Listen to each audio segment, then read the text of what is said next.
Good evening, my fellow citizens. This government, as promised, has maintained the closest surveillance of the Soviet military buildup on the island of Cuba. Within the past week, unmistakable evidence has established the fact that a series of offensive missile sites is now in preparation on that imprisoned island. The purpose of these bases can be none other than to provide a nuclear strike capability against the Western Hemisphere.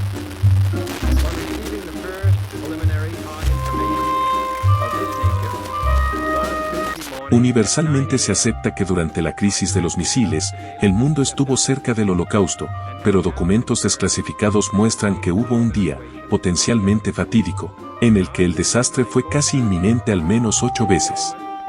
La fecha fue el 27 de octubre de 1962, cuando a la estrategia del chantaje nuclear se sumaron una serie de errores de apreciación y de cálculo, y equívocos, que se sucedieron de una forma alarmante. Aunque varios de los hechos ocurrieron en zonas alejadas al Caribe, todos tenían en común el potencial de provocar una guerra nuclear que, dadas las circunstancias del momento, significaría la destrucción de Cuba, convertida en una base soviética con armas ofensivas.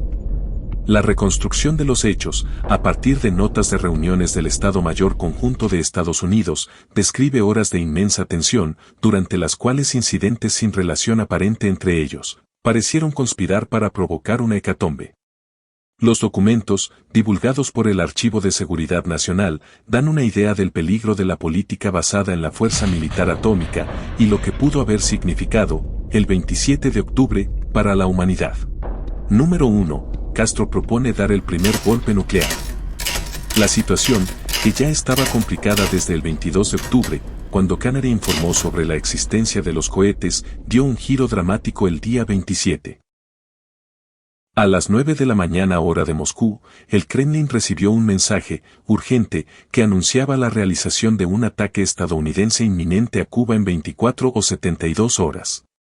Como demostraron los documentos desclasificados luego, Washington no había decidido atacar, pero Fidel Castro convenció al embajador soviético, Alexander Alexeyev, quien transmitió la equivocada valoración a Moscú.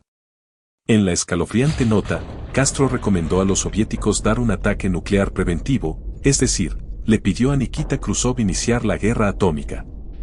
Ya el mando cubano había ordenado a sus fuerzas antiaéreas disparar contra aviones de reconocimiento estadounidenses que volaran a bajo nivel en busca de más pruebas, una decisión que aumentó el riesgo del enfrentamiento nuclear.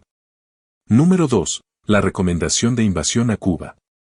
Mientras Khrushchev analizaba la propuesta de Castro, el 27 de octubre de 1962, a las 10 de la mañana, hora de Washington, los mandos militares de Estados Unidos escucharon un informe de inteligencia que debería haber advertido sobre el despliegue de los misiles en la isla.